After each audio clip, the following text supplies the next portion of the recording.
in, and our principals and assistant principals will meet those families there to pick up their locker stuff, their turn in their laptop, get their books, etc. This is not at all an open invitation, though, to everybody to come back in and get their stuff. There will be a time. The time is not yet, but when the time comes, we'll have a very organized, thoughtful way to allow people to come in and clean out their lockers, clean out their desks, and gather their things, turn their books in, and turn their computers and technology in. But it's not now. So I just want to put that out there, that in that rare circumstance where we have somebody who's leaving the country or leaving the state and moving, we're happy to work with them. And then again, we'll devise a pickup plan for others. Moving to the community, Dr. Noonan? we continue to serve food to our communities that have need. Really proud of the work that Richard Kane and Cindy and Kristen Michael have done to ensure that our families can get food. I also want to thank again publicly the Ed Foundation and their work, as well as the PTAs, who have all raised funds so that our families can get, in addition to the food that we're preparing for them, $50 additional gift cards per kid, so that they have some agency over the food that they're getting, which we think is really important. And I'm excited to be able to continue doing that, and we will continue until the end of the year with our current process. Some of you may have seen that there's a small group of very energetic and energized parents in the community and others who started a t-shirt sale over this last weekend. And it's a Falls Church Better Together t-shirt sale. The proceeds from that sale do go to families that in need, and the way that they're handling the proceeds from those sales is that they're going to buy gift certificates from small businesses in the city of Falls Church. And then those small business gift certificates will be distributed to families in need. It's a really nice opportunity, I think, to support our small businesses and then also support our families. And I want to thank those that have been involved with that going forward. And then lastly, from an operational perspective, as I mentioned, the food services continue to work forward. Daycare is still planning for a summer program, ambitiously and cautiously optimistic. We will see where that goes, but there'll be some communication coming out about that, continued communication about that. Our transportation workers are obviously not driving buses right now, but they are participating in online professional development, and we're very excited to be able to provide that professional development for those folks. Our HR department continues to work fast and furiously, processing hires, processing all kinds of leaves of absence that are, not all kinds, we have a few leaves of absence, processing our leaves of absence, working with open enrollment, which is coming up for our employees as well. So the train is continuing to move in HR. Payroll continues to be made, which is great. We're excited about that. And then special shout out also to Dang and his technology team for their really great work, making sure that we are safe and secure, or as safe and secure as we can be. Special thanks to Mr. Reitinger, who is sending us some really good information also. We did get a notification of a web webinar that's coming up, and we've got a couple of people that'll be participating in that to utilize the expertise of our board members. So thank you, Mr. Reitinger, for that.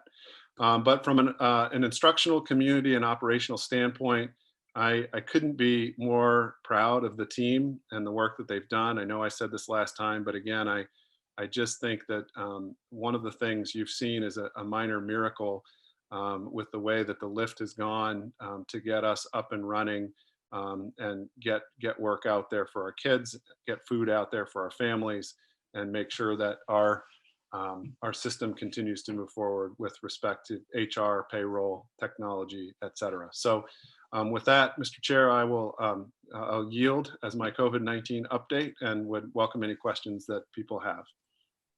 Thank you very much, Dr. Noonan. I did see Ms. Russell had her hand up, and then if anyone else would like to follow on, I've got you, Ms. Downs. So Ms. Russell, why don't you go ahead with your question? Okay, thanks. Thanks, Dr. Noonan, for that very thorough update. That's really helpful.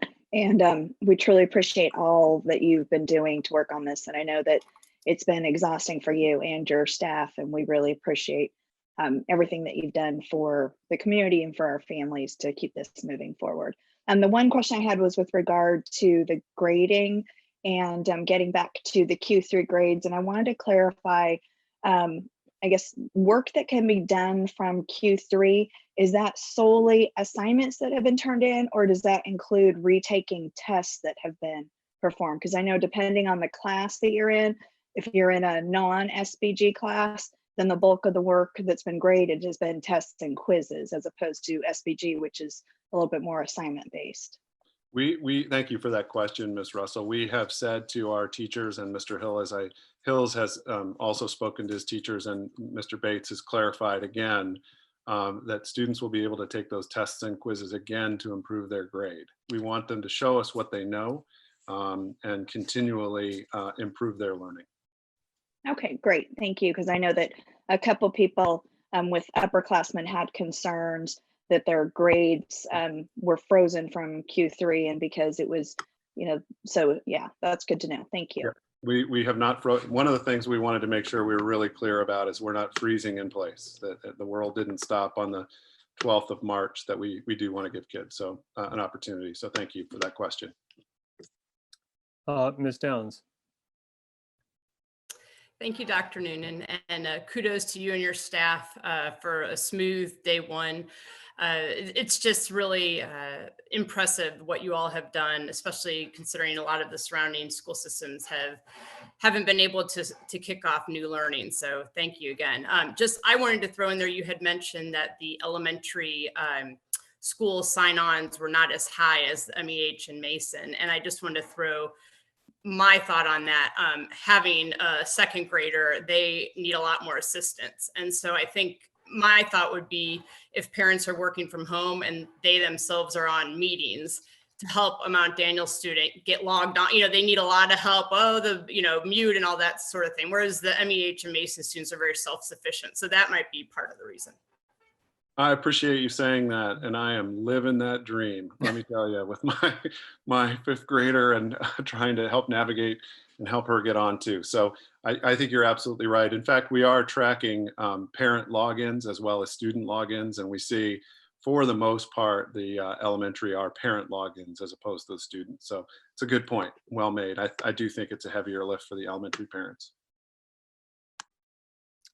Mr. Rodinger, I saw you had your hand up.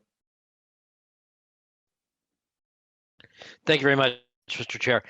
I'd also like to add my thanks to the great work that the entire school system, Dr. Noonan, has done, from the administration through the central office, the staff and the teachers, the professional staff, and the support staff throughout the entire system. It's been far smoother than one had any reason to expect was possible. And it's pretty clear, I think, that we're in a good sense in the 1%ers right now in terms of being able to have an effective and long-running and an effective and running school system. I did want to flag one thing that you mentioned, which was the T-shirt sales for the parents. I will tell everyone, this may be my only school board liaison comments. We've already bought our T-shirts. It's a great program. And so I strongly recommend that for those who can afford it, buying what appear to be some awesome T-shirts to help support our community businesses and those less fortunate. Thank you. Thanks very much. Are there any other questions from anyone on the board?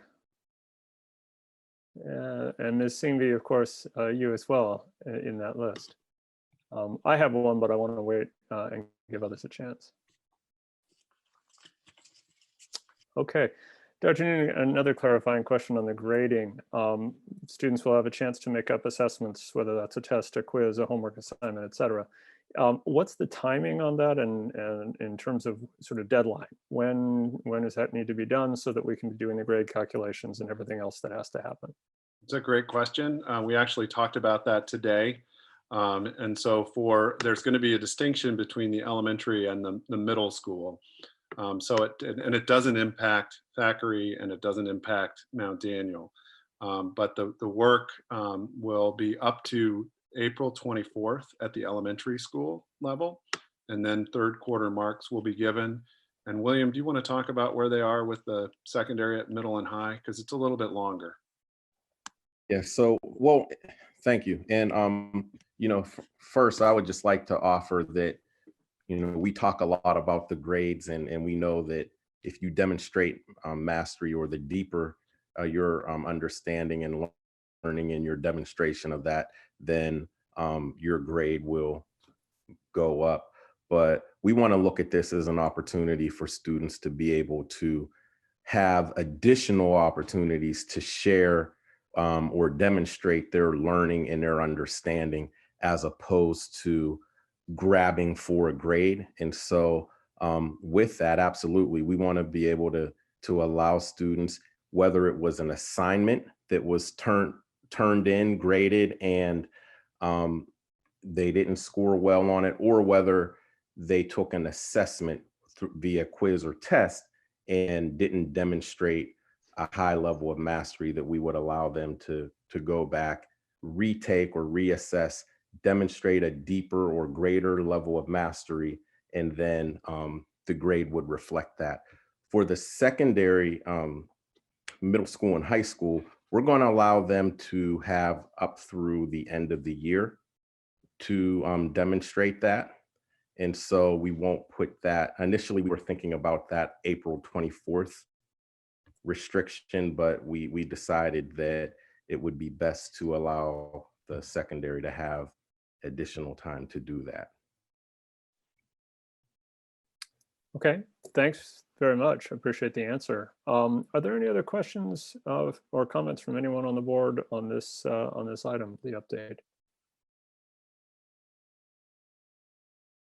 If not, I'll just take the usual privilege of echoing all the very good comments from our other members for the amazing work that Dr. Noonan, you and your entire team, our teachers, our staff, administrators, principals, APs. I'm going to run out of breath if I keep going down this list, but thank you sincerely. You really have set the standard by which others should be striving to get to. So thank you very much. Thank you. All right, well, with that item, we're going to then move next to our business item 3.02, draft resolution 3-20, suspension of school board policies. And a little bit of context on this one. I think we just want to understand why this is coming forward, is that there have been recent changes in the legal framework that may make some of our policies not actually in compliance at the moment. And it is possible that some of those may actually be, if it isn't fixed, would result in a measurable harm to folks. And because of that irrevocable and measurable harm, we want to be talking about this tonight to make sure that we can decide whatever action we need to take. So with that little preamble, I'll be happy now to turn it back to Dr. Noonan for some more explanation about what the resolution would help us remediate. Sure. Thank you, Mr. Chair. There are a few very specific things that, as a consequence of the pandemic, have happened at the state level from the Virginia Department of Education, granting local superintendents some unusual authority, if you will. And those authorities are typically outside of the scope of what typical school boards would allow superintendents to do, but it is as a consequence of some things that have happened at the state school board level and with the state superintendent. And there, as the examples, I'll give you three tonight. Niharika, you'll be most excited about one of them, for sure. But the first is that there is policy around how superintendents can award locally verified credits. And just as a reminder to the school board, a verified credit is when a student takes a class with an associated SOL, passes the class and passes the SOL. Those in combination create what's considered a verified credit. Students need to have verified credits to graduate, but because there are no SOLs this year, there's no way for students to get verified credits. So the state superintendent has given us, the superintendents, the authority, assuming that the board adopts a policy that waives those policies associated with awarding a verified credit, to be able to award those verified credits for students of all grades that have SOLs that are required to graduate. So that's one thing. The second thing is graduation. So Niharika is getting ready to